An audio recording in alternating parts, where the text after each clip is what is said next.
stable ball motion that we designed the system for, where you actually have multiple. I hope you guys can see the...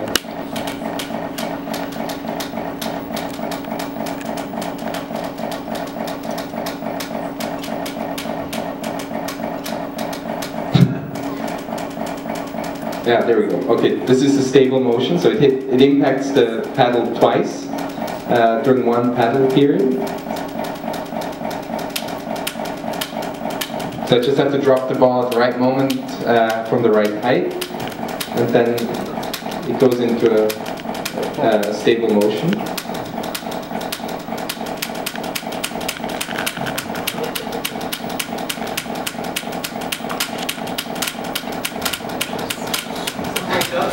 And when you spend a lot of time with this thing, you get really good at it.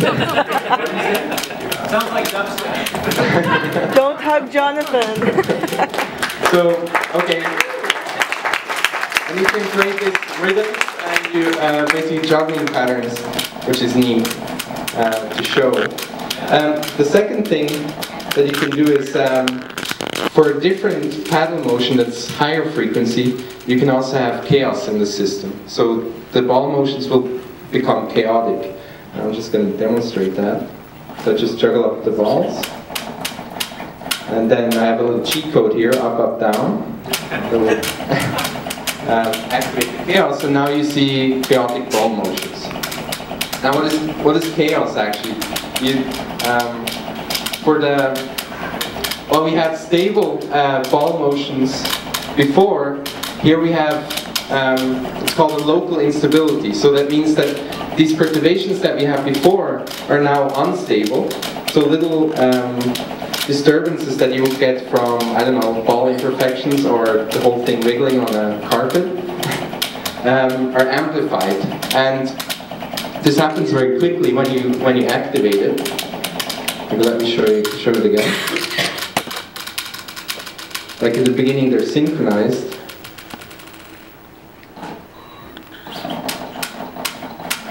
But you see how the balls are not perfectly, they're not all bouncing to the same height, or it always deviates a little. And these little deviations get amplified. So if I start it again, yeah, you see how very quickly the symmetry in the system is broken. And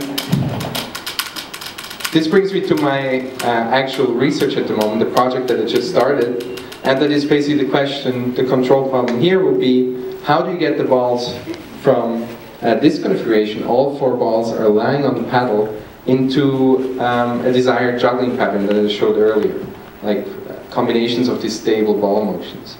And if you first think about it, then you think, okay, I have 4 identical balls, I just really have this one linear motor and one paddle motion that I can actually influence. And no matter what I do with the paddle, really, these balls are going to be equally affected by it.